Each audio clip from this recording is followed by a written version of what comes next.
दिल्ली की निचली अदालत आज IPL 6 स्पॉट फिक्सिंग केस में आरोप तय कर सकती है। इस मामले में क्रिकेटर एस श्रीसंत, अजीत चंदीला और अंकित चौहान के अलावा कई लोग आरोपी हैं, जिनमें अंडरवर्ल्ड डॉन दाऊद इब्राहिम और उसका सहयोगी छोटा शकील भी शामिल है। जज ने 23 मई को इस मामले में आरोप तय करने को लेकर के सोमवार का दिन तय किया था और आरोपियों की ओर से पेश हो रहे वकीलों को 6 जून तक लिखित में अपना पक्ष रखने को कहा गया। अगर दिल्ली पुलिस अदालत से आरोप तय करवाने की कामयाब हो गई तो क्रिकेटरों के खिलाफ मामले में ट्रायल शुरू होगा और श्रीसंत को स्पॉट फिक्सिंग के आरोप में 16 मई 2013 को गिरफ्तार किया गया था और 11 जून तक उन्हें जेल में भी रहना पड़ा था। इसके बाद श्रीसंत के क्रिकेट खेलने पर आजीवन प्रतिबंध लगा दिया गया था। IPL फिक्सिंग को लेकर के IBN 7 के खुलासे पर अब ICC ने अपनी मुहर लगा दी है। ललित मोदी ने ICC से IPL में फिक्सिंग की शिकायत की थी और पूरे मामले की जानकारी होने के बावजूद BCCI ने इस पर चुप्पी साध ली। खबर दिखाए जाने के बाद IBN 7 ने शनिवार रात ICC CEO डेव रिचर्डसन के साथ ही BCCI को भी मेल करके पूरे मामले की सच्चाई जानने की कोशिश की। IBN 7 के मेल के जवाब में ICC ने कहा है कि ICC की एंटी करप्शन यूनिट को इसकी जानकारी दी गई है और इसके बाद BCCI को भी इसकी जानकारी दे दी गई। विपक्ष के निशाने पर आई विदेश मंत्री सुषमा स्वराज के मंत्रालय ने RTI के तहत ललित मोदी से जुड़े सवालों के जवाब देने से इनकार कर दिया है। सरकार के इस रवैये के खिलाफ विपक्ष हमलावर है।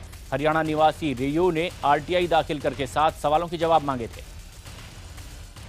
विदेश मंत्रालय ने 26 जून के अपने जवाब में जानकारी देने से इनकार करते हुए कहा है कि सवाल नंबर 1 से 3 RTI कानून 2005 के दायरे में नहीं आता, जबकि सवाल नंबर 4 से 7 का जवाब विदेश मंत्रालय में नहीं है। हालांकि विदेश मंत्रालय ने कहा है कि आवेदन को महावाणिज्यिक दूत, पासपोर्ट विभाग, वित्त और गृह मंत्रालय को भेज दिया गया है।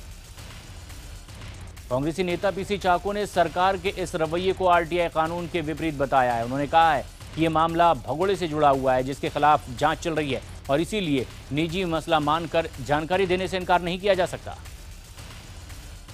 दिल्ली में ACB विवाद मामले में दिल्ली सरकार की याचिका पर आज हाईकोर्ट में सुनवाई होगी। सरकार का मानना है कि ACB में ज्वाइंट CP पद पर MK मीणा की नियुक्ति पूरी तरह से गैर कानूनी है। सरकार का कहना है कि ज्वाइंट CP पद पर कोई प्रावधान ही नहीं है।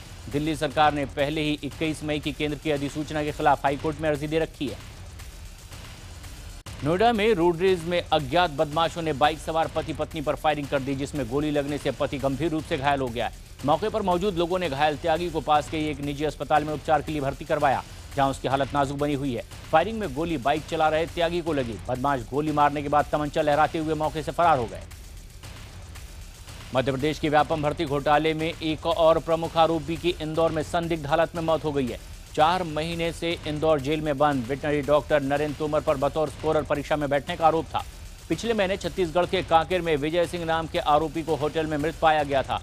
मध्य प्रदेश के राज्यपाल रामनरेश यादव के बेटे शैलेश यादव समेत हाई प्रोफाइल व्यापम घोटाले से जुड़े तकरीबन 41 लोगों की अब तक इसमें मौत हो चुकी है। कांग्रेस लगातार इस मामले की CBI जांच की मांग कर रही है।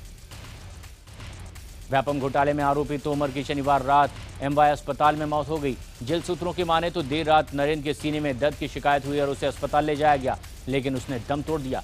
मौत की वजह जानने के लिए पोस्टमार्टम रिपोर्ट का इंतजार है, लेकिन सदमे में आए परिवार को अब दाल में कुछ काला नजर आ रहा है। इंदौर में 4 डॉक्टर्स की टीम ने व्यापम के आरोपी के शव का कैमरे के सामने पोस्टमार्टम किया। मौत की असली वजह जानने के लिए पोस्टमार्टम रिपोर्ट का इंतजार किया जा रहा है। व्यापम घोटाले में आरोपी होने के बाद मध्य प्रदेश के राज्यपाल रामनरेश यादव के व्यापम में आरोपी बेटे शैलेश यादव की इस साल मार्च में संदिग्ध हालत में मौत हो गई थी।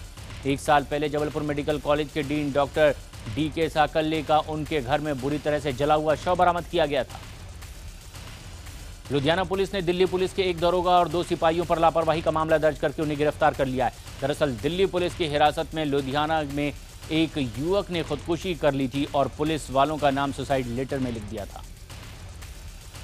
बिहार के नालंदा के गांव में बच्चों की मौत पर गुस्साई भीड़ ने स्कूल के डायरेक्टर को पीट कर मार डाला है। उसकी एक आंख भी निकाल ली गई। लोगों के गुस्से की वजह है स्कूल के हॉस्टल में रहकर पढ़ने वाले 2 बच्चों की मौत। स्कूल के पास तालाब में 10 और 12 साल के बच्चों का शव मिला था। यह खबर फैलते ही बच्चों के गांव वाले भड़क गए और लोगों ने स्कूल के डायरेक्टर को जमीन पर गिराकर उसे बुरी तरह से मारा।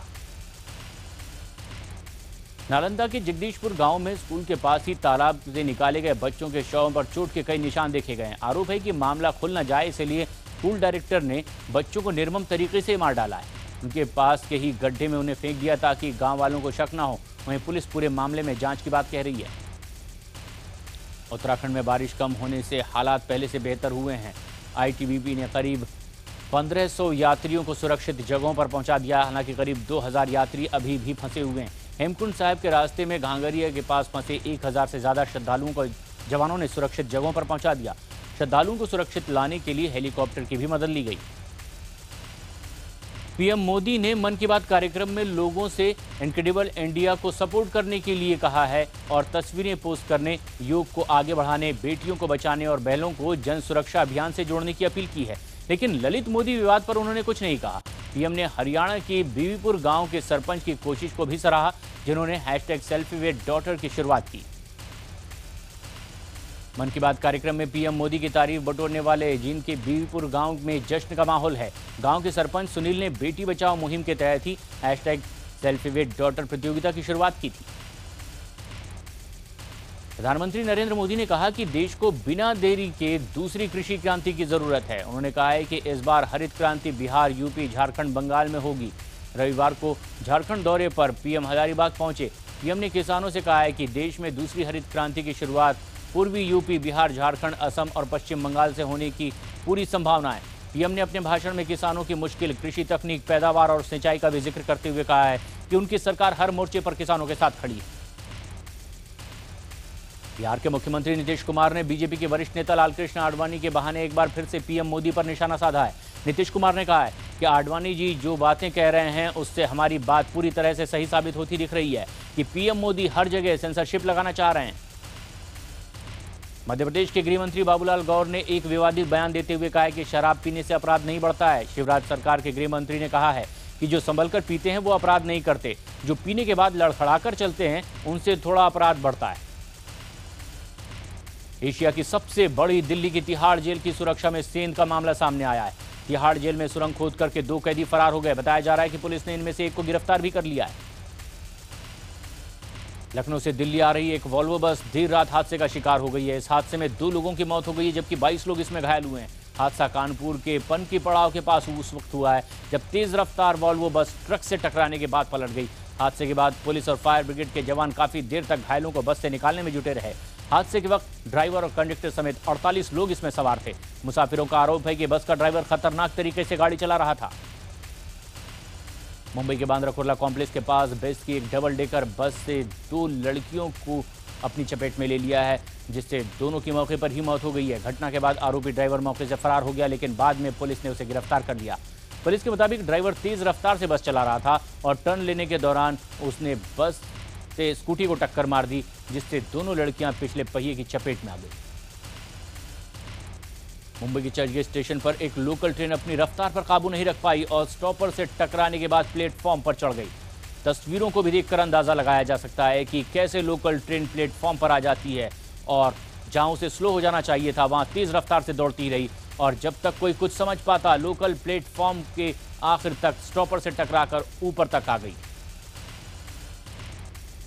महाराष्ट्र के पुणे में मोटरसाइकिल और कारों समेत करीब 90 वाहनों को आग के हवाले कर दिया गया है।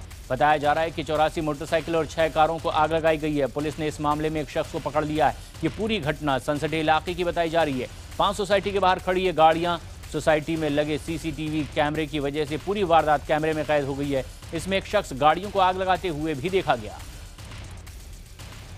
आज चेन्नई में रहने वालों को मेट्रो रेल का तोहफा मिल सकता है। मेट्रो की सेवा शुरू होने से सड़कों पर वाहनों की भीड़ कम हो सकती है। उत्तर प्रदेश के झांसी के गांव भिटोरा में दबंगों ने एक दलित युवक की जमकर पिटाई कर दी है। पीड़ित युवक के मुताबिक उसको एक मुकदमे में गांव के दबंगों के खिलाफ गवाही देनी थी, जिसे लेकर आरोपी उस पर लगातार गवाही न देने का दबाव बना रहे थे। उत्तर प्रदेश के झांसी जिले के सिकरी गांव की पंचायत ने छेड़खानी के आरोप में एक युवक पर अपना फैसला सुनाया, उसका सिर मुंडवा दिया। उसके बाद आरोपी को जूतों की माला पहनाकर पूरे गांव में घुमाया गया। इतना ही नहीं, पंचायत ने आरोपी युवक पर 21,000 रुपए का जुर्माना भी लगा दिया। घटना के बाद हरकत में आई पुलिस ने छेड़खानी के आरोपी युवक और शिकायत करने वाले पति पत्नी को हिरासत में ले लिया है।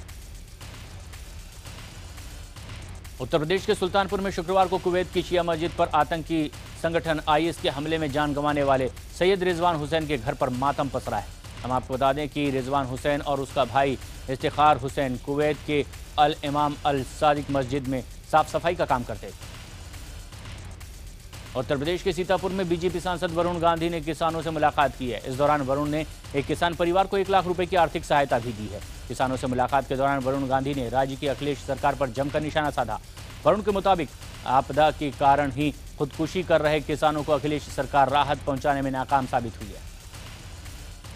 उत्तर प्रदेश के फैजाबाद में वकीलों ने बाइक स्टैंड बनाने के लिए सरकारी बंगला ढहा दिया है। सरकारी बंगला ढहाने के लिए वकीलों ने जेसीबी मशीन का भी इस्तेमाल किया। फैजाबाद नगर पालिका की शिकायत के बाद पुलिस ने 40 अज्ञात वकीलों के खिलाफ केस दर्ज कर लिया है। हम आपको ये भी बता दें कि 2007 में बम ब्लास्ट के बाद कोर्ट परिसर में बाइक खड़ी करने पर रोक लगा दी गई थी। इसके बाद वकीलों ने बाइक खड़ी करने के लिए सरकारी बंगला ढहा दिया। उत्तर प्रदेश के फतेहपुर जिले के एलई गांव में दबंगों ने सार्वजनिक रास्ते पर ही दीवार खड़ी कर दी। इसके अलावा दबंगों ने कुएं पर भी कब्जा कर लिया है। रास्ते पर दीवार के चलते लोगों को आवाजाही में तकलीफ हो रही है। ग्रामीणों का आरोप है कि पुलिस और प्रशासन से कई बार शिकायत करने के बावजूद दबंगों पर कोई कार्रवाई नहीं हो रही है। उत्तर प्रदेश के बलिया जिले में वसंतपुर गांव में ग्रामीणों ने विकास के लिए एक अनोखी पहल शुरू की है। प्रशासनिक उदासीनता झेलने के बाद ग्रामीणों ने बिना किसी सरकारी सहयोग के 3 किलोमीटर लंबी सड़क बना दी। गौरतलब है कि पहले तो ग्रामीणों ने सड़क निर्माण के लिए चंदा जमा किया और फिर खुद श्रमदान करते हुए 3 किलोमीटर लंबी सड़क बना ली। उत्तर प्रदेश के कानपुर जिले के गहली गांव में जहरीला खाना खाने से एक ही परिवार के 35 लोग बीमार पड़ गए। आनंद फानन में सभी बीमारों को जिला अस्पताल में उपचार के लिए भर्ती करवाया गया है, जहां कुछ की हालत अब भी नाजुक बनी हुई है। उत्तराखंड के पौड़ी गढ़वाल जिले के श्रीनगर में एक महिला ने अलकनंदा नदी में छलांग लगा दी और देखते ही देखते महिला नदी की तेज धारा में बह गई। काफी तलाश के बाद भी महिला का कोई पता नहीं चल सका। बारिश के चलते चारधाम यात्रा में भारी गिरावट आई है। पिछले 3 दिनों में सिर्फ 500 लोगों ने रजिस्ट्रेशन करवाए। बद्रीनाथ, हेमकुंड साहिब और केदारनाथ के रास्ते बंद होने के बाद सबसे ज्यादा यात्रियों की संख्या में गिरावट दर्ज की गई है। उत्तराखंड में उधम सिंह नगर में बारिश के चलते संभावित बाढ़ को देखते हुए 60 बाढ़ चौकियां बनाई गई है। जिलाधिकारी के आदेश पर बाजपुर, सितारगंज, खटीमा और काशीपुर क्षेत्र में 60 बाढ़ चौकियां बनाई गई है। गौरतलब है कि लगभग हर साल पहाड़ों और तराई में होने वाली बारिश में उधम सिंह नगर में बाढ़ आ जाती है। लिहाजा इस बार यहां जिला प्रशासन ने बाढ़ से निपटने के लिए कई तरह की तैयारियां की हैं। कैलाश मानसरोवर की यात्रा के दौरान एक महिला तीर्थयात्री वीणा गुप्ता की मौत हो गई है। 54 साल की वीणा गुप्ता पहले दल में शामिल थी। वीणा की मौत लिपुलेक दर्रे से 2 किलोमीटर पहले चीन क्षेत्र में हुई है, जिसके चलते शव को वापस नहीं लाया जा सका है। चीन क्षेत्र में भारी बर्फबारी होने के कारण तीर्थयात्रियों को भारतीय सीमा पर पहुंचने के लिए 5 किलोमीटर पैदल का सफर तय करना पड़ता है। इस दौरान यात्रियों के साथ मेडिकल स्टाफ भी नहीं होता है, जिसके चलते यात्रियों को स्वास्थ्य सेवाएं नहीं मिल पाती। झारखंड के बोकारो में सतनपुर इलाके में एक घर में एक युवक को महिला के साथ संदिग्ध अवस्था में पकड़ा गया है, जिसके बाद स्थानीय लोगों ने युवक की जमकर पिटाई कर दी। हालांकि पहले से शादीशुदा युवक ने दावा किया है कि उसने महिला के साथ चुपचाप शादी कर ली है।